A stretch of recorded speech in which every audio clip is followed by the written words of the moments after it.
ओम सभी को नमस्ते। मंत्रोच्चारण। ओम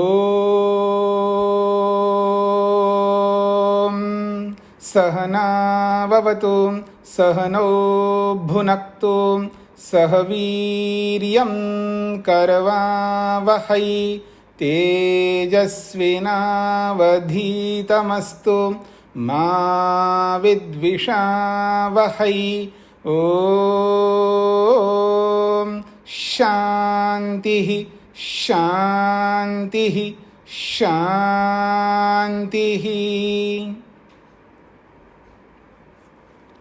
योग दर्शन की 78वीं कक्षा है। समाधिपाद के 31वें सूत्र को लेकर के हम विचार कर रहे हैं। आप में से पीछे का कोई प्रश्न हो तो पूछ सकते हैं।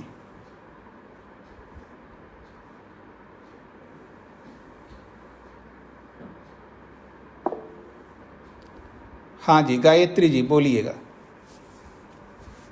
नमस्ते स्वामी जी। जी स्वामी जी, कल जो हमने पढ़ा था, ये जो हमारे ये विघ्न है 9 प्रकार के विघ्न और उपविघ्न, स्वामी जी ये तो जैसे आपने समझाया है, ये स्वामी जी इनसे तो छुटकारा आसान नहीं है, जन्म लगेंगे कई। तो स्वामी जी ये तो रहेंगे हमारे साथ, और फिर हम इसका क्या उपाय है? मतलब मुझे जो समझ आया, ईश्वर प्रणिधान करते हुए स्वामी जी हम ये तो रहेंगे हमारे साथ, इसके साथ साथ यदि हम ईश्वर प्रणिधान करें तो क्या हमारी उन्नति हो सकती है स्वामी जी? नहीं रहेंगे, आप निर्णय दे रहे हो या पूछ रहे हो? पूछ रही हूँ स्वामी जी।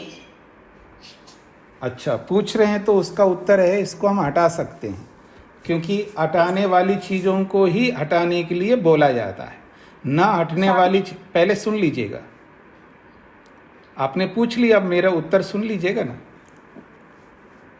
अगर ऋषि ना हटाने वाली चीज़ों को हटाने के लिए उपदेश करे, ऐसा तो हो नहीं सकता। ऋषि तो ऋषि होते हैं, वो समझदार होते हैं, वो यथार्थवादी होते हैं, वो सब कुछ समझ करके ही हमें उपदेश करते हैं, ऐसे ही हवा में उपदेश नहीं करते हैं। तो जब ऋषि ये कह रहे हैं ये विघ्न है, इनको हटाना है, अर्थात ये हटते हैं। अब आप बोलिए क्या कहना चाहते हैं? स्वामी जी इसके लिए तो बहुत लंबा प्रयास चाहिए, तो आप बहुत तप चाहिए।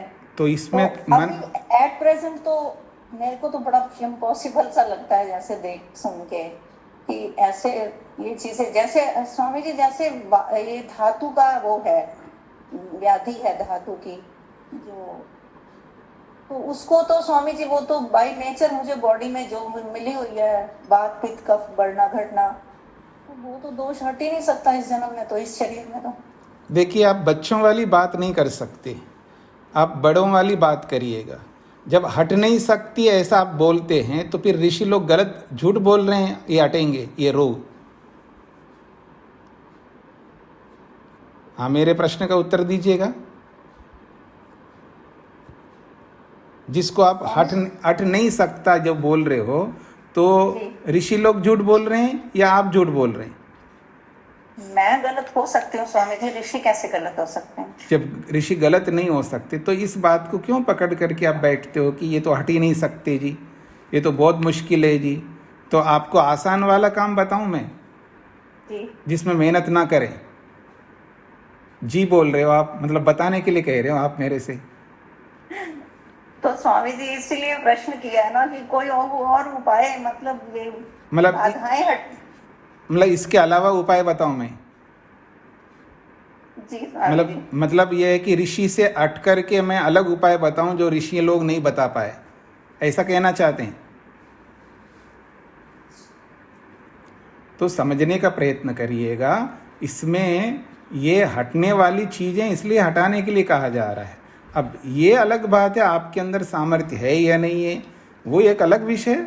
सामर्थ्य नहीं है तो बनाओ सामर्थ्य, एक जन्म में नहीं तो अनेक जन्म लग जाएंगे। आप ये क्यों बोलते हो कि इसी जन्म में अभी ये हट जाएं? ये हटने वाली चीजें इसलिए हटाने के लिए बोला जा रहा है। विघ्नों के रहते हुए हम योग में आगे गति नहीं कर सकते, तो हमारा प्रयास होना चाहिए हम इन विघ्नों से बचें। अब कितने बचेंगे ये हमारे पुरुषार्थ के ऊपर निर्भर करेगा ना। जी स्वामी जी। हाँ, पुरुषार्थ करते रहिएगा, जितना भी आप बच सकते उतना लाभ तो मिलेगा आपको। अगर आप 1% भी पुरुषार्थ करते तो 1% का लाभ मिलेगा आपको। ना करने वालों की अपेक्षा करने वालों को उपलब्धि मिलती है। अब आपके ऊपर निर्भर है आप कितना पुरुषार्थ करते हैं और कितना हटा सकते हैं। अब ये नहीं बोल सकते हट नहीं सकते।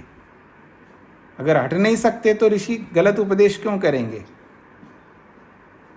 जी स्वामी जी। तो इसलिए सिद्धांत को समझना है और सिद्धांत के अनुसार हमको चलना है, प्रमाण के अनुसार चलना है। प्रमाण से हट करके ना आप बोल सकते ना मैं बोल सकता हूँ, कोई नहीं बोल सकते। अब हमारे में सामर्थ्य नहीं है, हम उसको समझ नहीं पा रहे हैं, तो हम ऐसे ही नहीं बोल सकते कि ये तो हट ही नहीं सकते जी, तो नेचर है जी, स्वभाव है जी। ऐसे कैसे हो सकता है जी? तो इसको हटाने के लिए कह रहे हैं तो हमें हटाना है। अब नहीं हटा पा रहे तो ये हमारी कमी है, ऐसा समझ करके चलिएगा। और जितना आप हटा सकते उतना हटा लीजिएगा, जितना आपके अंदर सामर्थ्य है। और सामर्थ्य कम लगता है तो बढ़ाइएगा।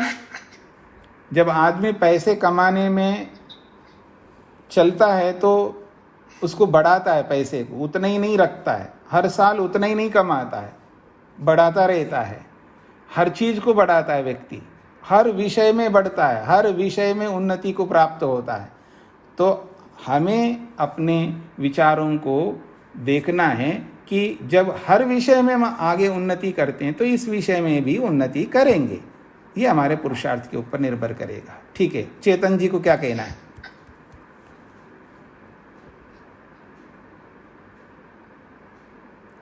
और किसी कुछ कहना है जी? तो आइए, तो दुख दौर्मनस्य, हाँ बोलिएगा वेद प्रिया जी।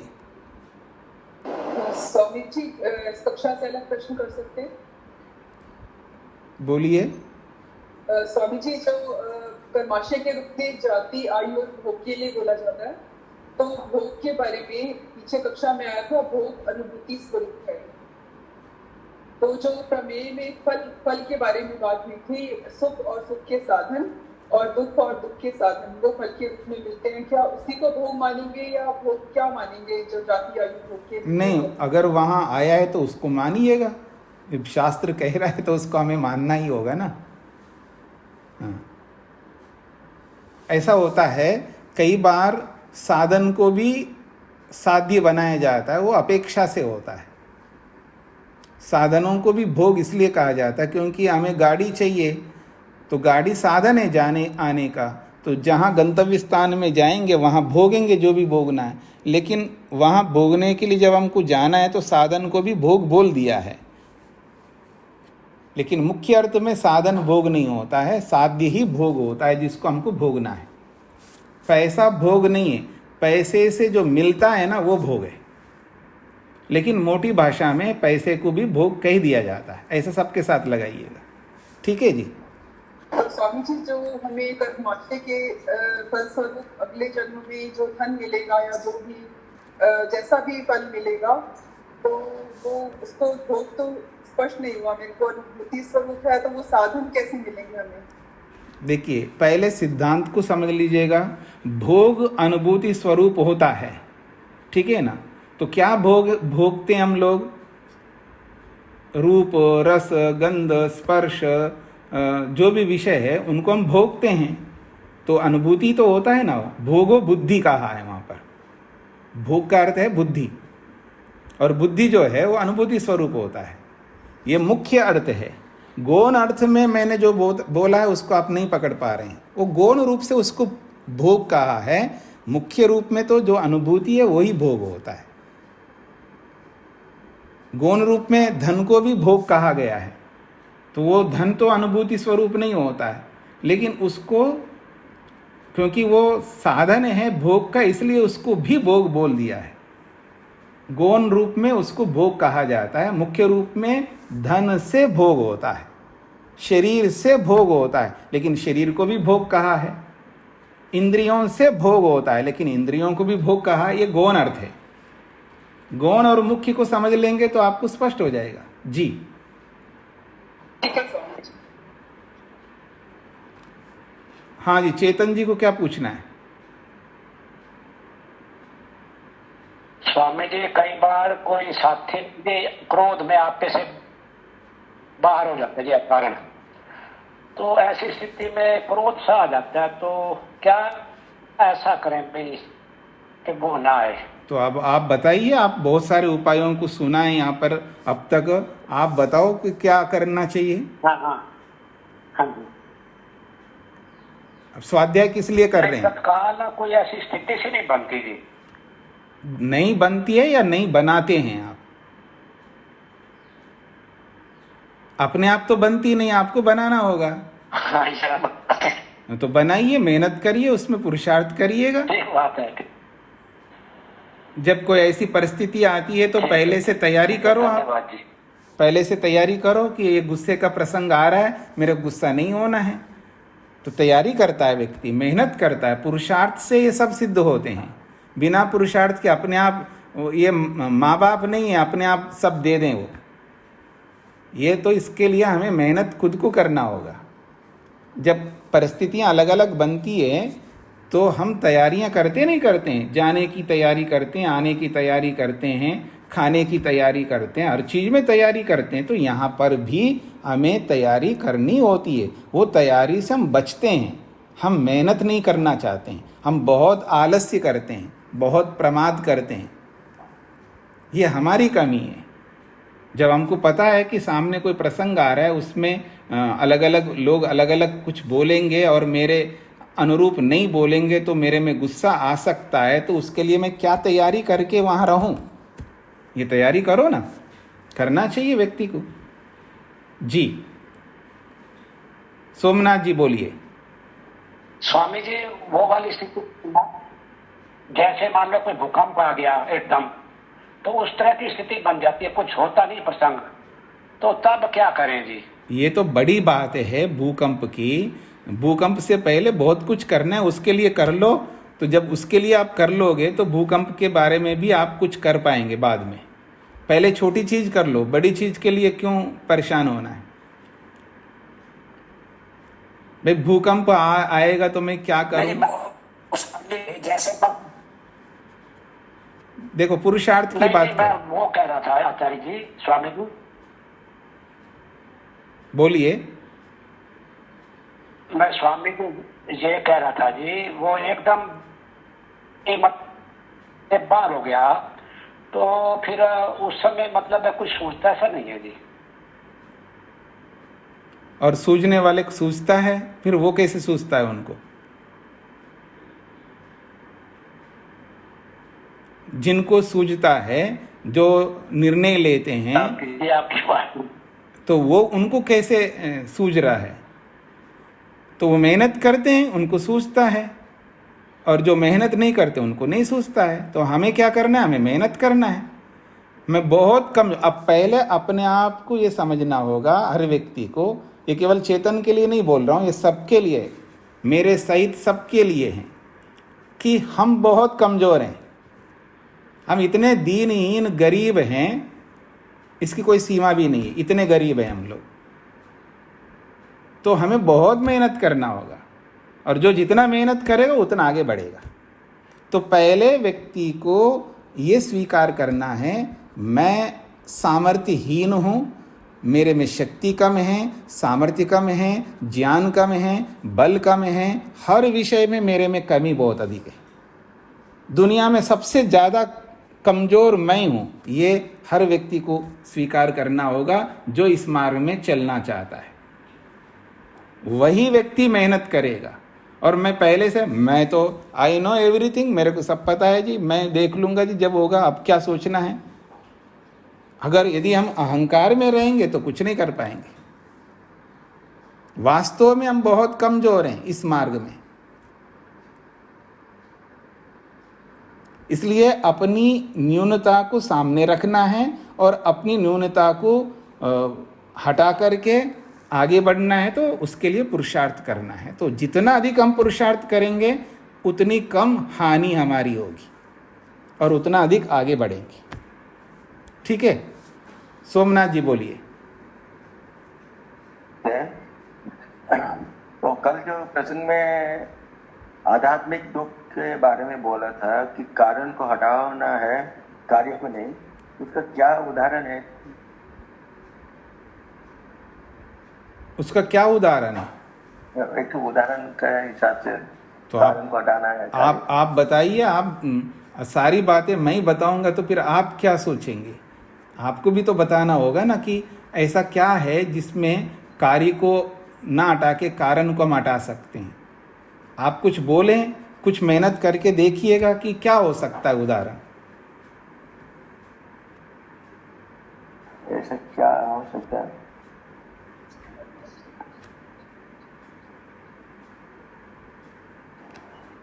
मुझे कह नहीं पाता। कह नहीं पाते हैं? आपके बच्चे हैं? जी। आपके बच्चे हैं? क्या करते हैं आपके बच्चे? नौकरी करते हैं, व्यापार करते हैं, क्या करते हैं? पढ़ाई कर रहे हैं। पढ़ाई करते हैं। तो आपका बच्चा कोई चीज़ चाहता है या उसको प्राप्त करना चाहता है, तो वो चाह को हम हटा नहीं सकते। तो जिस चीज़ को प्राप्त करना चाहता है उस वस्तु के बारे में से ही उसके मन को हटाना है। उसकी चाह को नहीं हटाना, उस वस्तु के विषय में वो सोचे नहीं, ऐसा करना है उसको। अच्छा, ठीक है ना? जी जी। कोई पैसा मांगता है आपसे, तो वो पैसा क्यों मांग रहा है उस कारण को पकड़ो, उस कारण को उसमें से हटा दो, तो फिर वो पैसा मांगना बंद ही कर देगा। पर जिसके लिए वो पैसा मांग रहा है वो है कारण। उस कारण को उसके दिमाग से हटा दो आप, तो पैसे ही नहीं मांगेगा वो। मतलब मूल को जाना है थोड़ा। हाँ, कारण का मतलब मूल ही है ना। तो मूल में जाओ, मूल को हटा दो तो अपने आप कार्य हट जाएगा। जी स्वामी जी। हाँ जी, महिमा जी बोलिएगा।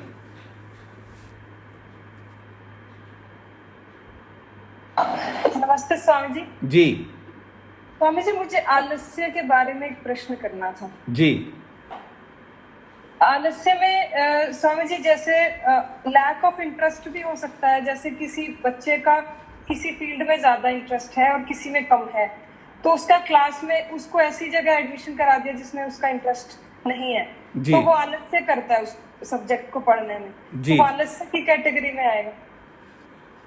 नहीं, वो उसको आलस्य ना कह करके उसमें रुचि नहीं है उसकी, तो उसमें रुचि नहीं है तो उसमें पुरुषार्थ नहीं करेगा वो, क्योंकि हम पुरुषार्थ उसी में करते हैं जिसमें रुचि होता है। तो हमें क्या करना चाहिए कि हमें पहले उसके अंदर उसमें रुचि पैदा करने का काम करना चाहिए। कई बार माँ बाप भी ऐसा करते हैं और लोग भी कर सकते हैं कि बच्चे की उसमें रुचि नहीं है, क्योंकि उस बच्चे के पास में जो जानकारी उसके हिसाब से वो किसी और में रुचि रख रहा है, और हमारी जानकारी ज़्यादा होती है, हमारी रुचि किसी और में है, तो हम अपनी रुचि के अनुसार उसमें उसको बदलना चाहते हैं, उसको ज़बरदस्ती उसमें डाल देते हैं। ऐसा नहीं करना चाहिए। ऐसा ना करके पहले उसमें अगर हम ये मानते हैं कि हम जो सोचते हैं वही अधिक लाभकारी है, तो उसमें उसकी रुचि पैदा करनी चाहिए। उससे बात करके या उसके साथ जो भी जैसा भी डील करना है उससे डील करके उसमें रुचि पैदा हो, ऐसा प्रयास करना है। तो उसकी रुचि पैदा कुछ हो रही है तो और थोड़ा सा रुचि पैदा करके फिर उसको उसमें डाल दें, तब वो व्यक्ति उसमें आगे बढ़ पाएगा। हम डायरेक्ट ही आपको पता नहीं है, तुझे कुछ पता नहीं है, हम जो समझते हैं आपके माँ बाप है, ये है वो है, ऐसा बोल करके जबरन उसमें डाल सकते हैं, तो डालते हैं लोग ऐसा, लेकिन उसमें आसान नहीं है कि उसमें उसको आगे बढ़ा सके। उसमें बढ़ भी सकता है या नहीं भी बढ़ सकता है, तो उसमें रिस्क है, तो रिस्क वाला काम नहीं करना चाहिए। संकल्पहीनता और आलस्य को संकल्प की कमी भी कह सकते हैं क्या आलस्य को? देखिए, संकल्प की कमी नहीं कहना है उसमें, क्योंकि आलस्य जो है शरीर में और मन में आलस्य होता है। यहाँ पर बताया है, आलस्यम कायस्य चित्तस्य च गुरुत्वाद अप्रवृत्ति। जब शरीर में गुरुत्व का मतलब भारीपन, शरीर भारी होता है तब आलस्य आता है व्यक्ति को। तो भारी कैसे होता है?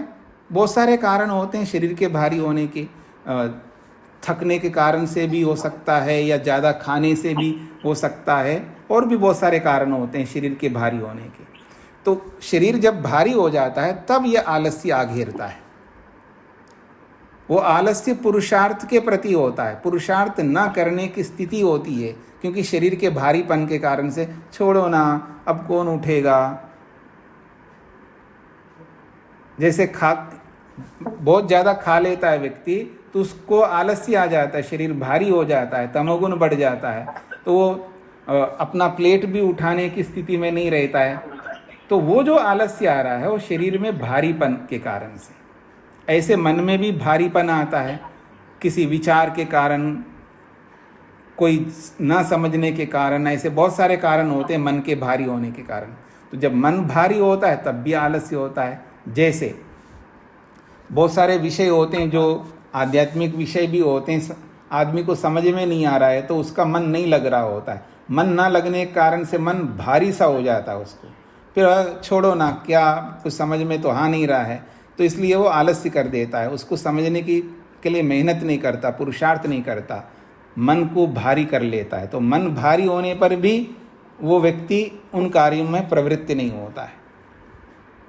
तो शरीर के भारी होने पर, मन के भारी होने पर आलस्य आ घेरता है। आलस्य के आने के पीछे शरीर का भारीपन या मन का भारीपन। जी, तात्पर्य ये हुआ स्वामी जी, जैसे हम कार्यालय से आए और हमें बहुत थकान है तो उसके बावजूद हमें उपासना में बैठना चाहिए? ऐसा उसके बावजूद हमको थोड़ा सा पहले रिलैक्स होना चाहिए। रिलैक्स होकर के थोड़ा शरीर को शवासन में ले जा करके, अगर आप सोने वाले हैं तो सो जाना चाहिए, या नहीं सोते हैं तो लेट करके शवासन में शरीर को बिल्कुल रिलैक्स कर लेना चाहिए। वो थकावट को दूर करना चाहिए। थकावट को रखते हुए अगर ध्यान करेंगे तो ध्यान तो होगा नहीं है, नींद आ जाएगी या मन नहीं लगेगा। तो हम लोग जबरन करते हैं बहुत सारे कामों को, उन कारणों को जबरन नहीं करना चाहिए। एक उदाहरण देता हूँ, आदमी को रात्रि को नींद नहीं आई किसी कारण से, वो वृत्तियों में लगा रहा होगा, ये भी कारण हो सकता, अथवा और कोई कारण हो सकते जिसके कारण से नींद नहीं आई, और सुबह उठ गया जल्दी जैसे उसका रूटीन है, अब वो ध्यान करने के लिए बैठता है और नींद पूरी हुई नहीं है, तो वो क्या करेगा? वो ध्यान नहीं कर सकता, वो ध्यान में बैठ के सोएगा। अब हम लोग कई बार खाना पूर्ति के लिए निभाना चाहते हैं, ये भूल नहीं करनी है। हमें नहीं सोया तो सो जाओ ना, पहले सो करके बाद में कर लेना ध्यान, ठीक है? मैं ध्यान की बात कर रहा हूं, मैं दूसरे विषयों के नहीं। कुछ चीज़ ऐसे होते हैं उनको करना, जैसे व्यायाम है, अगर सुबह करना है तो व्यायाम कर लो, फिर बाद में सो जाने का। सोने के बाद व्यायाम नहीं कर सकते देर होने पर। तो कुछ कार्य ऐसे होते हैं उनमें विशेषकर ध्यान है, तो ध्यान के लिए माहौल चाहिए, शारीरिक, मानसिक, ऐन्द्रियक, और वहाँ का जो भी परिवेश है उसका माहौल चाहिए, और उस माहौल को बना करके हम ध्यान कर सकते हैं।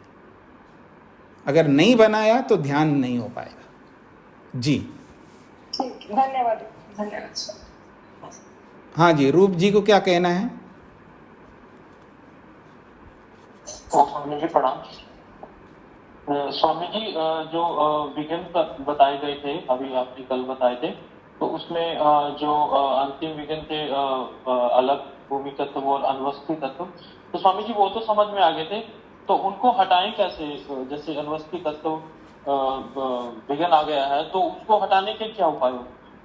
हाँ, तो अभी आगे बताएंगे ना, इन विघ्नों को बताया है तो अब उनको हटाने का भी उपाय बताएंगे ना, बताएंगे, जरूर बताएंगे, अभी बताएंगे आगे। ये विघ्न एक बार होने दो, फिर पता लग जाएगा आप इनको हटाने का, कैसे हटा सकते हैं। जी बिल्कुल बताएंगे।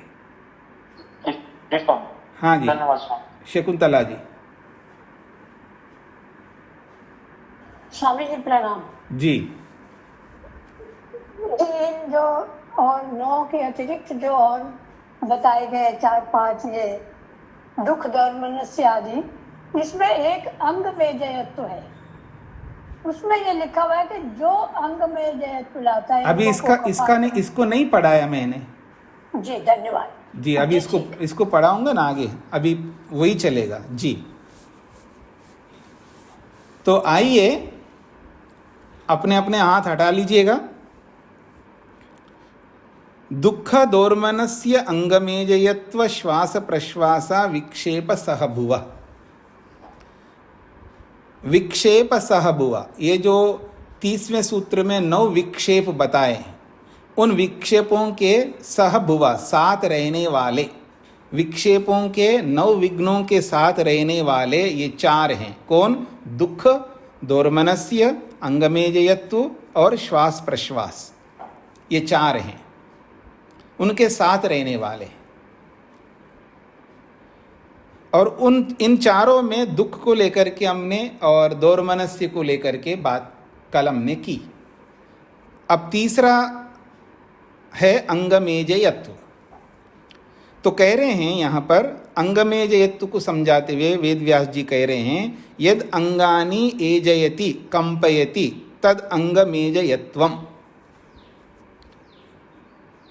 यद जो अंगानी अंगों को, एजयति अर्थात कंपयति, जो अंगों को, अंग का मतलब शरीर के अंगों को, जो हमारे शरीर है, शरीर के बहुत सारे अंग हैं, तो शरीर के अंगों को एजयति, उसी को खोला है कंपयति, उसको कंपाता है, जो भी कंपाता है, तद अंगमेजयत्वम, उसको अंगमेजयत्व कहते हैं। कंपाना समझते हैं आप लोग? शरीर जो है कांपता है, शरीर जो है स्थिर नहीं रहता है। ये एक रोग भी होता है आयुर्वेद में अंगमेजयत्व के नाम से। एक होता है रोग के कारण से कांपता है व्यक्ति, और एक होता है मन के उद्विग्न होने पर, ईर्ष्या के आने पर, द्वेष के आने पर, गुस्सा के आने पर, या अत्यधिक लोभ के आने पर, जो भी दोष है हमारे जीवन में, उन दोषों में जब अति हो जाता है तो शरीर में अंग जो है कांपने लगते हैं। या भय के कारण से भी शरीर में अंग कंपने लगते हैं, कांपने लगते हैं। तो अंगमेजयत्व का मतलब है, जैसे आप मेरी ओर देखिएगा, कुछ लोगों को आपने देखा होगा जो रोगी होते हैं, ऐसे सिर हिलता रहता है, किसी के और शरीर के दूसरे अंग हिलते रहते हैं, या पूरा शरीर ही उसका हिलता रहता है, ये रोग कहलाता है। ये आयुर्वेद में इसको रोग कहते हैं। ये रोग होने पर ऐसा होता है। अथवा बिना रोग के भी व्यक्ति जैसे बातचीत करते समय गुस्से से बात करता है तो वो लड़खड़ाने लगता है व्यक्ति, उसकी वाणी जो है ठीक से नहीं निकल पाती है, तब वो उसका मुंह जो है हिलने लगता है, वो स्पष्ट शब्द बोल नहीं पाता है।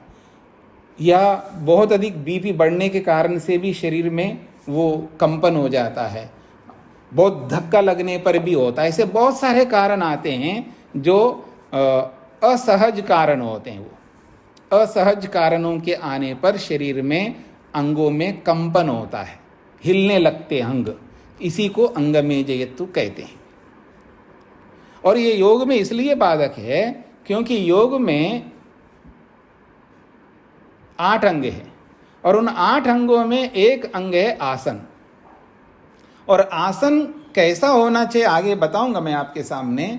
और उस आसन में शरीर की स्थिरता होनी चाहिए। शरीर बिल्कुल हिलना डुलना कुछ नहीं कर सकता, शरीर यानी शेक नहीं हो सकता, क्योंकि शेक होने में मन लगता है, मन विचलित होता है। और जब शरीर हिलता है तो मन विचलित होता है, तो मन एकाग्र नहीं हो सकता, और जब मन एकाग्र नहीं होगा तो समाधि नहीं लग सकती।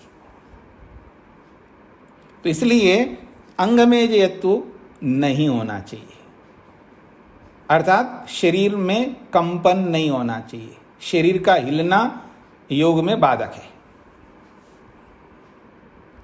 शरीर के अंगों में हिलना मतलब वो उसमें कंपन होना, उसमें गति का होना, ये योग में बर्दाश्त नहीं होता, अर्थात योग नहीं हो सकता ऐसी स्थिति में। इसलिए शरीर को स्थिर करना होता है, स्टिल करना होता है, उसको स्टैचू के समान बनाना होता है। इसलिए बहुत बड़ा बाधक है। तो एक तो रोग के कारण से होता है, ऐसा हमारे में कोई रोग तो है ही नहीं है ऐसा, लेकिन बिना रोग के भी ये कंपन होने लगते हैं। जैसा कि मैंने बोला है, काम का वेग जब बढ़ जाता है तो शरीर के अंग कांपने लगते हैं, क्रोध में भी कांपने लगता है। ऐसे जितने भी दोष है, काम, क्रोध, लोभ, मोह, ईर्ष्या, अहंकार, इसमें जब अति हो जाता है, दोषों में जब अति होता है, एक्सट्रीमली जब बन जाते हैं ये दोष, तब शरीर में कंपन उत्पन्न होता है। और एक बात, अविद्या में एक अविद्या है जिसको हम लोग अभिनिवेश कहते हैं। अभिनिवेश का अर्थ होता है डर, भय, और भय में भी शरीर कांपने लगता है।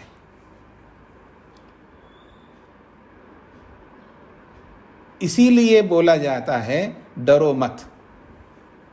जब डर बहुत बढ़ जाता है तो शरीर कांपने लगता है, अड़बड़ाने लगता है, शरीर वो स्थिर नहीं रह सकता। तो चाहे वो अविद्या के कारण से शरीर कांपता हो या दोषों के अलग अलग दोष हैं उनके कारण से शरीर कांपता हो, अथवा असहज स्थिति वाली जो घटनाएं होती हैं, एकदम धक्का लगता है व्यक्ति को, कोई बहुत बड़ी हानि को सुनता है तो धक्का लगता है, बहुत बड़ा लाभ सुनता है तो भी धक्का लगता है, या अनहोनी कुछ भी होने लगता है बहुत बड़ी स्थिति में तो भी शरीर में कंपन पैदा होता है। या आप देखेंगे, जैसा भी हमने कल चर्चा की है आदि दैविक दुख के विषय में, जो प्राकृतिक आपदाएं आती हैं, बड़ी बड़ी भूकंप आ गया, बहुत बड़ा तूफान आ गया, या बहुत अधिक अतिवृष्टि हो गई, या बहुत अधिक अनावृष्टि हो गई, या बहुत अधिक गर्मी हो गई है, बहुत मतलब सीमा से बढ़ करके अति जिसको आप कहते हैं, तो उस स्थिति में भी व्यक्ति विचलित होता है, उसका हार्ट बीट बढ़ने लगता है, हृदय की गति बढ़ने लगती है, उसकी बीपी में भी बढ़ोतरी होती है, हाई बीपी होने लगता है, अथवा लो बीपी होने पर भी ऐसी स्थितियां आ जाती है। तो कोई ना कोई ऐसा प्राकृतिक आपदा हो या हमारे अपने दोषों के कारण से हो, ऐसे बहुत सारे कारण बनते हैं जिन कारणों पर शरीर में कंपन उत्पन्न होता है, और वो कंपन योग में बाधक है। तो शरीर को स्थिर रखना आना चाहिए व्यक्ति को, शरीर को बिल्कुल स्थिर, उसको एज ए स्टैचू, एक मूर्ति, पत्थर की मूर्ति होती है ना, वो बिल्कुल हिलती डुलती नहीं है, उसमें कोई कंपन नहीं होता, ऐसा शरीर को बनाना आना चाहिए। इसका अभ्यास करना होता है लंबे काल तक। वो आसन के विषय में मैं आपके सामने रखूंगा। तो यहाँ अंगमेजयत्व का अर्थ है कंपन, शरीर में गति, और वो असहज गति, ये अत्यंत हानिकारक है, मन को एकाग्र नहीं होने देता ये अंगमेजयत्व। इसलिए कहा है जो अंगानी एजयति अर्थात कंपयति, जो शरीर के अंगों को कंपन पैदा करता है, तद अंगमेजयत्वम, उसी को अंगमेजयत्व कहते हैं। बस इतनी ही बात कही है। मुख्य बात है कि शरीर का हिलना योग में बाधक है। गति जो है, शरीर की जो गति है वो योग में बाधक है, वो किसी भी प्रकार की गति हो। एक होता है हिलना, खुजलना, खांसना, गटकना, ये सब गतियां हैं, ये भी बाधक है, और निरंतर शरीर में कंपन होना वो भी बाधक है। मन एकाग्र नहीं हो सकता ऐसी स्थिति में। अगली बात कही जा रही है, चौथी बात, जो बहुत महत्वपूर्ण बात है, श्वास प्रश्वासा यानी श्वास प्रश्वास, यानी श्वास का अर्थ यहाँ किया है प्राणो यद बाह्यम वायुम आचमति स श्वासः। श्वास किसको कहते हैं? तो कहा प्राण उसको कहते हैं जो बाह्यम वायुम, बाहर की जो वायु है उसको आचमति, उसको पीता है। एक प्रकार से आचमति का मतलब है पीता है, अर्थात ग्रहण करता है। सह श्वासः, उसको श्वास कहते हैं। श्वास का मतलब बाहर की वायु को अंदर लेना श्वास है। और प्रश्वास क्या है? यत् कोष्ठ्यम वायुम निस्सारेति स प्रश्वास, जो कोष्ठ्य अर्थात जो लंग्स में, कोष्ठ का मतलब यहाँ पेट नहीं है, पेट में वायु नहीं जाता है, लंग्स में जाता है। कोष्ठ्यम का मतलब है जो लंग्स हैं जिनमें वायु जाता है, तो उस कोष्ठ में यानी लंग्स में स्थित जो वायु है उस वायु को निस्सारेति, बाहर निकालता है, अर्थात बाहर करता है। स प्रश्वास, उसको प्रश्वास कहते हैं। मोटे तौर पर उदरस्थ ऐसा बोल देते हैं, पेट से बाहर निकालो ऐसा बोला जाता है। लोगों को कई बार ये समझ में नहीं आता है, जब हम सांस लेने लगते हैं ना तो पेट बाहर की ओर आता है, और सांस निकालने लगते हैं तो पेट अंदर की ओर जाता है। एक स्वाभाविक प्रक्रिया है ये। तो मोटे तौर पर लोगों को लगता है हाँ हवा जो है पेट में जा रहा है, पेट में नहीं जाता है, वो लंग्स में जाता है। पेट फूलता क्यों है और सुकड़ता क्यों है, ये बिल्कुल साधारण, जिसने भी 10वीं तक पढ़ा हो उसको सबको पढ़ाया गया है। और जब प्राणायाम का प्रसंग आएगा तो मैं आपके सामने रखूंगा, अभी उसके विषय में नहीं विचार करता। तो ये जो श्वास और प्रश्वास है, सामान्य रूप से जो श्वास चल रहा है यानी प्राण अंदर जा रहा है, और सामान्य रूप से अंदर का बाहर आ रहा है, वो प्रश्वास है। तो ये जो सामान्य रूप से श्वास प्रश्वास चलता है उसमें कोई समस्या नहीं है। समस्या तब आती है जब श्वास प्रश्वास की गति बढ़ जाए। और ये श्वास प्रश्वास की जो गति बढ़ती है उसके पीछे आज का जो एलोपैथी वाले या आज के जो शरीर विज्ञान वाले हैं वो ये मानते हैं कि टेंशन, चिंता, स्ट्रेस, बहुत ज़्यादा स्ट्रेस जब व्यक्ति में होता है किसी भी विषय को लेकर के, तो श्वास प्रश्वास की गति बढ़ जाती है। इनहेल एक्सहेल जो होता है, एक सामान्य रूप से आयुर्विज्ञान में, एलोपैथी में एक सिस्टम बना है, एक नियम बना है कि 1 मिनट में इतने श्वास प्रश्वास होने चाहिए। 15, 16, 17 बार व्यक्ति अगर श्वास प्रश्वास लेता है तो एक सामान्य स्थिति में ये ठीक माना जाता है। 1 मिनट में 16-17 बार व्यक्ति श्वास प्रश्वास 1 मिनट के अंतर्गत ये ले ले।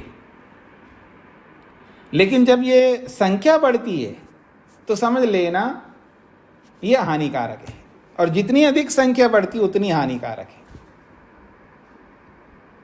श्वास प्रश्वास की गति को नियंत्रित नहीं कर पाते हम लोग, और उसके पीछे बहुत सारे कारण हैं। और उन बहुत सारे कारणों में एक बहुत बड़ा कारण है चिंता, जिसको आप टेंशन कहते हैं।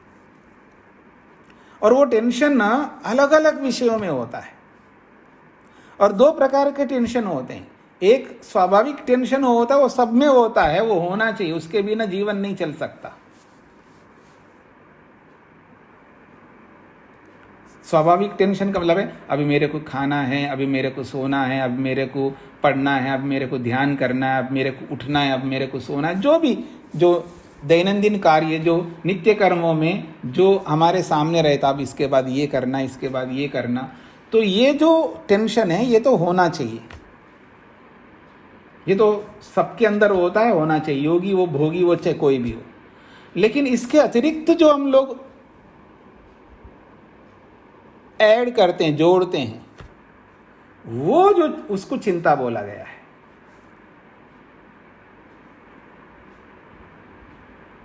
देखिएगा, मान लीजिएगा किसी का बीपी बढ़ गया, मान लो हाई ब्लड प्रेशर हो गया, शरीर में हो गया। अब हो गया तो उसको नॉर्मल करना है, तो मन में लाना है हाँ इसको नॉर्मल करना है, हाँ उसके लिए जो उपाय होगा मैं करूँगा। बस यहाँ तक हो गया। ये चिंता है और ये होना चाहिए। लेकिन इसमें इतना ही हम नहीं करते ना, क्या करें जी, बीपी बढ़ गया, अब ये करना है, अब किससे बात करूं, ये करूं। वो अड़बड़ावटी में वो व्यक्ति और अपनी बीपी को बढ़ा देता है और चिंता का स्वरूप ले लेता है। वो चिंता मतलब वो टेंशन का स्वरूप हो जाता है, उसमें वो नॉर्मल नहीं था, एबनॉर्मल हो जाता है। एबनॉर्मल होकर के उस विषय को कितने बार बोलेगा उतने बार वो चिंता मानी जाएगी। ठीक है जी, मेरे को ये बीपी बढ़ गया है तो इसको ठीक करना है, जो करेगा वो करेगा, बस बात समाप्त। जिससे भी, जिस साधन से भी करना है करना, चाहे वो बीपी हो, चाहे हार्ट बीट बढ़ जाए, या हृदय रोग आ जाए, या कोई भी रोग आ जाए, उसका इलाज करना, इलाज के लिए जो विचारना वो सब करेंगे। लेकिन उस विचार को नॉर्मल में, सामान्य स्थिति में हम विचार नहीं करते। अब एबनॉर्मल होकर के, विचलित होकर के, इसको कह सकता हूँ मैं, विचलित होकर के हम उस पर विचार करते। जब विचलित होकर के विचार करते हैं उसी का नाम चिंता है। और विचलित हुए बिना सामान्य स्थिति में जब उस पर विचार करते हैं तब उसको चिंता नहीं कह सकते, वो चिंतन कह सकते हैं, उसको चिंतन कहते हैं। चिंतन में और चिंता में बहुत अंतर है, जमीन आसमान का अंतर है। तो जब व्यक्ति चिंतन ना करके चिंता करता है तब श्वास प्रश्वास की गति बढ़ती है। या आज के जो मॉडर्न साइंस की दृष्टि से मैं बोलूं, जो व्यक्ति जितना चिंताग्रस्त होता उसका श्वास प्रश्वास उतनी अधिक गति बढ़ जाती है उसकी। और जितनी श्वास प्रश्वास की गति बढ़ती है ना, उतनी बड़ी समस्या है, सबसे बड़ी समस्या है हम योगाभ्यास नहीं कर पाएंगे, योगाभ्यास नहीं होगा। क्योंकि जब श्वास प्रश्वास की गति बढ़ती है तो हमारा मन एकाग्र नहीं हो सकता, हमारा मन विचलित होता है। और उस विचलन में एकाग्रता नहीं रहती है। तो हमें यह प्रयास करना होता है कि हम किसी भी विषय को लेकर के चिंता नहीं कर सकते, चिंतन जरूर करना चाहिए। चिंतन में सामान्य स्थिति रहती है और चिंता में असामान्य स्थिति रहती है। जैसे मैं आपके सामने उदाहरण देता हूं, किसी के बारे में, आपके निकटस्थ कोई भी किसी व्यक्ति के बारे में, निकटस्थ का मतलब है थोड़ा सा दूर मान लीजिएगा, जो आपके घर में नहीं रहता होगा, वो आपके रिश्तेदार में है लेकिन थोड़ा सा दूर का है, उसके बारे में आपको पता लगा कि उनको कोई कुछ हो गया है, तो उसके बारे में आप विचार करते हैं, चिंतन करते हैं, हाँ उनके लिए कुछ करना चाहिए और जो मेरे से बन सकता मैं करूँगा, इतना विचार करता है, नॉर्मल होकर के विचार करता है। ऐसे ही करता है व्यक्ति। लेकिन घर के अंदर बिल्कुल निकट के व्यक्ति में ऐसी समस्या आ जाए, अब वो ऐसा नहीं करता, उसमें हड़बड़ाहटी होती है, उसमें भय आ जाता है, उसमें व्यक्ति विचलित होता है, उसका मन शांत नहीं रहता है, सामान्य स्थिति में नहीं रहता है, क्योंकि उसका अपना निकट का है, घर का है। पति हो सकता है, पत्नी हो सकती है, माता पिता हो सकते हैं, बच्चे हो सकते हैं, सास हो सकती है, बहू हो सकती है, कोई भी हो सकते हैं जो निकट के, तो उसमें वो सामान्य स्थिति में नहीं रहता। और जब सामान्य स्थिति में नहीं रहता उसी को चिंता कहते हैं, टेंशन कहते हैं। और उस टेंशन की स्थिति में बीपी बढ़ जाती है, या यूं कहूं श्वास प्रश्वास की गति बढ़ जाती है। तो जब श्वास प्रश्वास की गति बढ़ जाती है और वो गति इतनी बढ़ जाती है कि वो शांत ही नहीं रह सकता वो आदमी, वो गति बढ़ती रहती है, फिर वो ध्यान करने के लिए बैठता है, तो उस स्थिति में वो मन को वैसा एकाग्र नहीं कर पाता है जो सामान्य स्थिति में एकाग्र कर सकता है। इसलिए श्वास प्रश्वास की गति को नियंत्रित करने के लिए कहा जाता है।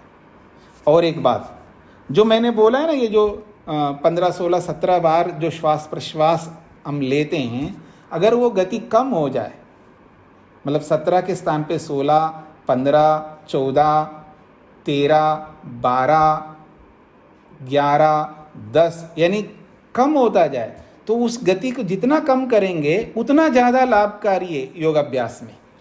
मन को एकाग्र करने में ज़्यादा आसान होता है। और उसकी गति को कम करने का एकमात्र उपाय जिसका नाम है प्राणायाम, जो आगे जाकर के मैं जब वो प्रसंग आएगा तो चर्चा करूंगा आपके सामने। तो ये जो श्वास प्रश्वास की गति जब बढ़ जाती है तब एकाग्रता भंग होती है, मन एकाग्र नहीं हो पाता। आप लाख यत्न करिएगा, मन एकाग्र नहीं होगा। तो क्या करें? पहले उस श्वास प्रश्वास की गति को कम करना है। कैसे करना है उसके उपाय बताएंगे आगे, अभी बताऊंगा मैं सूत्र के बाद में। पर यह हानिकारक है, श्वास प्रश्वास की गति का बढ़ना अत्यंत हानिकारक है और लोगों को पता नहीं रहता है। मन के न लगने के पीछे बहुत सारे कारण होते हैं। उन सब कारणों में एक महत्वपूर्ण कारण यह भी होता है, यह भी एक कारण होता है। तो ये अत्यंत हानिकारक है। आगे बढ़ते हैं जी। तो चाहे वो श्वास में बढ़े गति या प्रश्वास में गति बढ़े, दोनों ही हानिकारक है। और ये दोनों एक साथ होते हैं, केवल एक ही होता हो ऐसा नहीं है। अगर श्वास की गति बढ़ गई इसका मतलब प्रश्वास की गति भी बढ़ जाती है। दोनों एक साथ चलते हैं, इसलिए दोनों को एक साथ बोला है। इन दोनों को अलग नहीं गिनाया, एक ही गिनाया। अलग गिनाते तो 5 हो जाते, लेकिन ये अलग होते नहीं। अर्थात श्वास की गति बढ़ गई तो प्रश्वास की बढ़ेगी, प्रश्वास की गति बढ़ गई तो श्वास की बढ़ेगी, दोनों एक साथ बढ़ते हैं। तो इसलिए एक कारण के रूप में देखना है इसको। एते विक्षेप सह भुवो विक्षिप्त चेतस्य विक्षिप्त चित्तस्य एते भवन्ति। एते का मतलब ये चारों। विक्षेप सह भुवः, ये विक्षेपों के साथ रहते हैं। जो पीछे के 9 विघ्न हैं उनको विक्षेप नाम दिया था। बहुत सारे नामों में विक्षेप भी एक नाम है। तो ये विक्षेपों के साथ रहने वाले, अर्थात उसी को बोला है विक्षिप्त चित्तस्य एते भवन्ति। विक्षिप्त चित्त वाले को होते हैं, यानी उन 9 विघ्नों से जब मन विक्षिप्त होता है यानी विचलित होता है। विक्षिप्त का मतलब है विचलित होना। उन 9 विघ्नों के कारण से, उन 9 अंतरायों के कारण से जब मन विचलित होता है तब ये रोग आ जाते हैं। चाहे वो श्वास प्रश्वास की गति बढ़ जाना हो, चाहे वो अंगमेजेतु हो, चाहे वो दोर्मनस्य हो, चाहे वो दुख हो, ये भी उन विघ्नों के कारण से ये भी जुड़ जाते हैं साथ में। उनके होने पर ये होते हैं। इसलिए कह रहे हैं विक्षिप्त चित्तस्य एते भवन्ति। उन विक्षेपों से विक्षिप्त मन वाले के ही ये चारों होते हैं। समाहित चित्त से एते न भवन्ति। और जिसका मन समाहित होता है, समाहित का मतलब एकाग्र, जिसका मन एकाग्र होता है उस एकाग्र मन वाले को ये दुख दोर्मनस्य अंगमेजेयत्व श्वास प्रश्वास नहीं होते। जो एकाग्र होता है उसको ये विघ्न भी नहीं होते। अब आप लोगों को समझना है कि ये कितने कठिन काम है, पर असंभव नहीं है, ये याद रखना। ये असंभव नहीं है। जो आप में से कोई ये चाह रखते हो कि बस मैं जैसा चल रहा हूँ, जैसा चल रही हूँ, बस एक बार भगवान की कृपा मेरे पर हो जाए, जैसे कि कोई गुरु सिर पे हाथ धर देता है उसका कल्याण हो जाता है, ऐसा वो मानता है, इतना सरल नहीं है।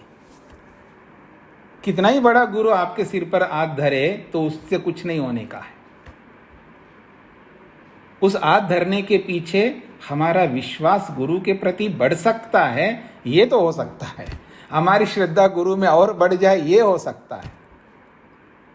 या गुरु पे विश्वास कर सकते हैं, ये हो सकता है। इतना तो अवश्य होगा, लेकिन मेहनत तो करना होगा। जो गुरु ने मेहनत करके वो स्थिति प्राप्त की है, वैसा ही शिष्य को भी वैसा ही मेहनत करके गुरु के समान उस स्थिति को प्राप्त करना होगा। केवल हाथ रखने मात्र से काम बन जाए तो फिर तो जी ये सब विधान क्यों करते? ऐसा कभी नहीं हो सकता। तो इसलिए एक कहावत बनाई गई है, आप मरो तो आप ना मरे तो स्वर्ग ना मिले। इसका मतलब क्या है? स्वर्ग चाहते तो मरना पड़ेगा, अर्थात मरने का मतलब यहाँ शरीर से अलग होना नहीं है। यहाँ मरने का मतलब है मेहनत करना है, पुरुषार्थ करना है, खुद को सब कुछ करना है। अगर स्वर्ग चाहते हो, अर्थात मुक्ति चाहते हो, मोक्ष चाहते हो, समाधि चाहते हो, वैराग्य चाहते हो, तो पुरुषार्थ पूर्ण रूप से करना होगा। यहाँ ये नहीं चलेगा जी, हाँ जी थोड़ा सा कसर रहेगा, उसकी पूर्ति आप करो, ये नहीं चल सकता। यहाँ पर ये माँ बाप कर सकते हैं ऐसे, माता पिता कर सकते हैं ऐसे, या कोई रागी गुरु कर सकता है, रागग्रस्त गुरु कर सकता है, पर ईश्वर ऐसा कभी नहीं कर सकता। ईश्वर उतना ही करता है जितना हमारा पुरुषार्थ होता है। क्यों? क्योंकि वो न्यायकारी है, और न्यायकारी वो ही होता है वो जैसा कर्म वैसा ही फल देने वाला। कर्म तो नहीं है लेकिन फल ज्यादा दे, वो अन्यायकारी होता है। हमारे पुरुषार्थ के अनुरूप ही हम पर ईश्वर कृपा करता है, पुरुषार्थ के अनुरूप। ये याद रखना सभी लोग, कभी इस भूल में नहीं रहना है कि कुछ मेहनत मैंने कर लिया, बाकी बचा कुचा जो है भगवान कर देगा। इस भूल में कभी नहीं रहना। भगवान उतना ही करता है जितना हमारा पुरुषार्थ होता है। इसको थोड़ा ऐसा भी आप समझ सकते हैं, मैंने 10% पुरुषार्थ किया तो 10% भगवान कृपा करता है। तो उसकी कृपा से प्रेरित होकर के थोड़ा सा और हम मेहनत कर लेते हैं, क्योंकि उसकी कृपा से कुछ मिल जाता है हमको। क्योंकि जितना मेहनत की उसके बदले में थोड़ा बहुत भगवान तो करेगा ही ना, फल तो देगा ना। आपके अंदर उत्साह उत्पन्न करेगा, आपके अंदर उमंग उत्पन्न होगा, आपके अंदर एक बल सा आ जाता है। क्योंकि आप देखेंगे ना, जब व्यक्ति पूरा अपने आप को न्योछावर करता है सामने वाले के प्रति, उसको एक अलग प्रकार की शक्ति मिल जाती है। ये तो ऐसा है जैसे कोई दवाई खा ले ना, कोई ऐसा उत्तेजित वाली दवाई को, तो उसके अंदर वो उत्तेजना आ जाती है, वो बहुत कुछ कर डालता है। वो दवाई खाए बिना भी बहुत कुछ कर सकते हम लोग, हाँ याद रखना, पर वो परिस्थिति उत्पन्न करनी होगी। आ जाओ मेरे पास में, तालाब में डुबाता रहूंगा आपको, फिर देखना कैसे छुड़ाते हैं आप, कैसे भागते हैं। समझ रहे हैं जी? तो वो जो परिस्थिति है, वो परिस्थिति के आने पर हम मेहनत करते हैं, और उस परिस्थिति को योगाभ्यासी हर समय ले आता है। तो इस दृष्टि से हमको देखना है कि ये जो विक्षेप है, इनके होते ही ये दुख दोर्मनस्य अंगमे यत्व श्वास प्रश्वास अपने आप जुड़ जाएंगे। चारों जुड़ जाएंगे ऐसा मेरा कोई दावा नहीं है, ना ऐसा होता है। इन चारों में से कोई ना कोई जुड़ सकता है। 2 भी जुड़ सकते हैं, 3 भी जुड़ सकते हैं, चारों भी जुड़ने को तो जुड़ सकते हैं जी। कभी ऐसा भी प्रसंग आ सकता है, लेकिन अनिवार्य नहीं है सब जुड़ जाएं। हाँ जी विशाल जी, क्या कहना है? नमस्ते स्वामी जी। जी स्वामी जी, तो जो आपने पुरुषार्थ के विषय में बताया है, इसमें अब एक प्रश्न यह है कि एक बच्चा पूरा पुरुषार्थ कर रहा है और उसके बाद भी उसको यदि उसका जो लक्ष्य है वो नहीं मिल रहा है, और जो परसों की कक्षा में आपने 5 चीजें बताई थी, विधि भी है और उसके अतिरिक्त वो चारों चीजें, तीव्र इच्छा भी है, सब कुछ है, लेकिन फिर भी उसको यदि लक्ष्य नहीं मिला, तो यहाँ क्या ये कह सकते हैं कि उसके पिछले जन्मों के भोग उसे रोक रहे हैं, या आई जाति जो भोग मिले हैं वो रोक रहे हैं, ऐसा कह सकते हैं? उसका भाग्य कह सकते हैं कि रोक रहा है उसको? नहीं नहीं नहीं नहीं, आप ऐसे मत समझिएगा, पूरा इन्वेस्टिगेशन करिएगा। ऐसा नहीं होता है। मुक्ति के विषय में अगर आप कहें तो ये हो नहीं सकता हमने पूर्ण पुरुषार्थ किया है शास्त्र के अनुसार फिर हमको फल ना मिले, ऐसा नहीं हो सकता। और लौकिक दृष्टि से तो फल नहीं मिल रहा है, तो उसके पीछे कारण ये होता है जैसे कि कोई आईआईटी में एंट्री करना चाहता है, वो सारे नियम लागू किया, फिर भी ये एंट्री नहीं कर सकता, तो क्या पुरुषार्थ में कमी रही? आप कह सकते हैं कि अगर पुरुषार्थ भी पूरा किया और इच्छा, सब कारण पूरा लगाया उसने, कहीं दोष नहीं किया, तो आपने नहीं किया लेकिन देने वाले दोष कर रहे हैं ना। आप सीट ही कम दिखा रहे हैं तो सबको कैसे मिलेगा? सबको तो मिल नहीं सकता, उतने ही लोगों को मिलेगा। तो इसलिए आपको समझ करके चलना होगा कि मैं पूर्ण पुरुषार्थ करके भी मैं उसको प्राप्त नहीं कर सकता। लौकिक फलों की बात कर रहा हूं मैं। अब नौकरियां, किसी ने नौकरियां निकाली है 100 और उसके लिए बैठते हैं लाख लोग, कई बार तो कई लाख लोग बैठते हैं। अब सबको तो कैसे मिलेगा? सबको नहीं मिल सकता, उतने ही लोगों को मिल सकता है, 100 लोगों को। तो ये सोच करके चलना होगा मेरे को मिल भी सकता है, नहीं भी मिल सकता, पर अपनी ओर से मैं मेहनत में कमी नहीं रखूंगा। चलो यहाँ नहीं मिला है तो और कई जगह मिल जाएगा, आपका पुरुषार्थ बेकार नहीं जाएगा।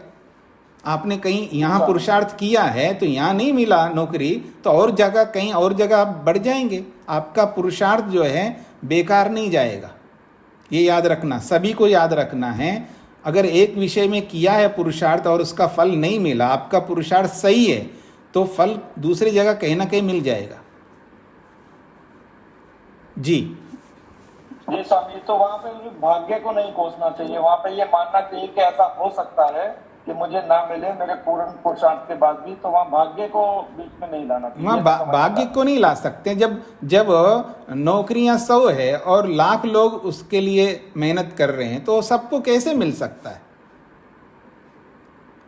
हाँ, ये आप करो कि जितने लोग हैं उतने लोगों को हम नौकरी देंगे, बस वैसा नौकरी नहीं देंगे, आपके जो भी जैसा पुरुषार्थ होगा वो स्टेप बाय स्टेप जैसे जैसा मिलता रहेगा सबको दे देंगे। तब तो आप मेहनत करो, उसका पास करो, पास नहीं किया तो नहीं मिलेगा, उसने जो भी टर्म बताया है, लेकिन सबको मिलेगा कुछ ना कुछ। अगर ऐसा रखो तो व्यक्ति चलेगा। अब यहाँ हमारे पक्ष में देख सकते हैं, जो मेहनत करेगा मुक्ति सबको मिलेगी, नहीं मिल रहा है तो उसने मेहनत नहीं किया, सीधी बात है। क्योंकि यहाँ कोई परसेंटेज है ही नहीं है कि भाई आप इतने लोग मुक्ति के लिए मेहनत करो, लेकिन हम मुक्ति के सीट इतने रखेंगे, 10 लोगों को ही मुक्ति देंगे जी इस बार। ऐसा तो परमात्मा करता नहीं है। यहाँ तो सबको मुक्ति मिलेगी, यहाँ तो सबको मिलेगी, पर पुरुषार्थ वैसा ही होना होगा जैसा उनका निर्धारण है। अगर हमने वो नहीं किया इसलिए नहीं हमको प्राप्त हो सकती है, लेकिन लौकिक दृष्टि से ऐसा नहीं होता। लौकिक में तो वहाँ समस्या ज़्यादा इसलिए होती है क्योंकि व्यक्ति ज़्यादा है और उपलब्धियाँ कम हैं, लाभ कम है, इसलिए सबको कैसे मिल पाएगा। तो इसलिए सोच करके चलना है कि मेरे को वही मिले, उसके बिना मैं जीऊँगा नहीं, उसके बिना मेरी को संतुष्टि नहीं, तो ये हमारा दोष है। जी स्वामी, धन्यवाद। और सबको वहीं जाना कोई जरूरी नहीं है, लौकिक फल अलग अलग होते हैं, अलग अलग दृष्टियों से भी हम आगे बढ़ सकते हैं।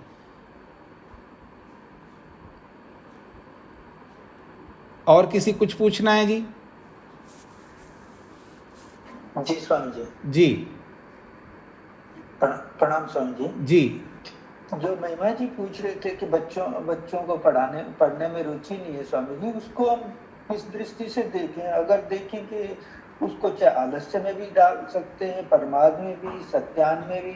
मतलब वो कहेंगे कि मन का भारीपन है तो इसलिए उसको रुचि नहीं हो रही तो वो आलस्य में आ गया, और कहेंगे कि वो जी चुरा रहा है तो वो सत्यान हो गया।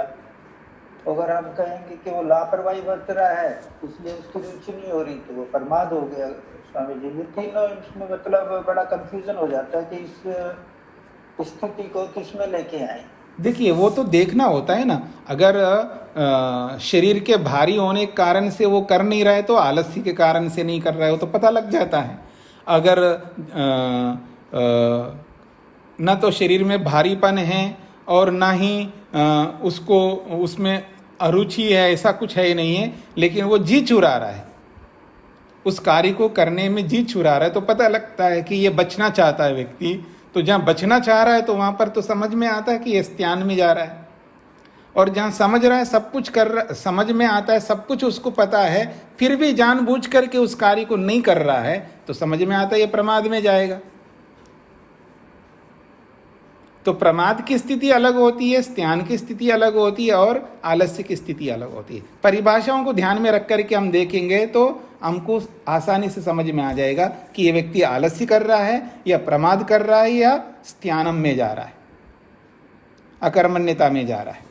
जी, मन का भारीपन तो हम मन का भारीपन तो जी लापरवाही से भी मन का भारीपन हो जाए। अब मन शरीर का भारीपन तो ठीक है, समझिए मन का भारीपन हम कैसे काम करें? देखिए, प्रमाद में मन भारी हो रहा है इसलिए वो साधनों को, समाधि के या जो भी उचित चीज़ों को नहीं कर रहा है, ऐसा नहीं होता है। वहाँ मन का कोई भारीपन नहीं है, वहाँ पर जानता है, समझता है, अच्छी तरह सामान्य स्थिति में रहता है, फिर भी वो नहीं करना चाहता उसको। वहाँ अविद्या पीछे लगी रहती, वो तो सब जगह रहती है, लेकिन वहाँ ये मन के भारीपन के कारण से वो प्रमाद कर रहा है ऐसा नहीं है, क्योंकि मन के भारीपन के कारण से वो आलस्य करेगा। जी, वही मैं जानना चाह रहा था, मन का भारीपन हम किससे लेंगे स्वामी जी? उसका मन का भारीपन होने के क्या बहुत कारण हो सकते हैं? जो भी होंगे कारण, बहुत सारे कारण होंगे, तो उतने कारणों में मन भारी होता है। जैसा मैंने उदाहरण दिया है, कोई व्यक्ति मान लीजिए उदाहरण के लिए कोई व्याकरण, जो आप में से जो व्याकरण नहीं पढ़े हुए, व्याकरण के बहुत सारी बातें मैं आपके सामने करने लगूं, अथवा जो मेरा विषय नहीं है उस विषय के बारे में आप चर्चा करने लगे, तो मेरा मन जो है उसको समझ नहीं सकता। ना समझने के कारण से मन भारी हो जाता है। भारी होने के कारण से उसमें उसकी प्रवृत्ति नहीं होती है, तो पता लग जाता है कि ये मन के भारीपन के कारण से उसकी प्रवृत्ति नहीं है, उसकी रुचि नहीं बन रही है, उसकी श्रद्धा नहीं बन रही है, उसमें वो आगे बढ़ना नहीं पा रहा है, बढ़ना नहीं चाहता है, क्योंकि वो समझ में ही नहीं आ रहा है उसको, तो उसके कारण से मन भारीपन हो रहा होता है। प्रमाद में ऐसा नहीं होता। प्रमाद में समझ में आ रहा है, सब कुछ उसको पता है, सब नॉर्मल स्थिति है, समझता हुआ भी व्यक्ति उस कार्य को नहीं करता है, वो प्रमाद कहलाता है। जी स्वामी जी, धन्यवाद जी। जी जी, तो इसको मैं यहीं पर विराम देता हूं। ओम शांति शांति शांति ही।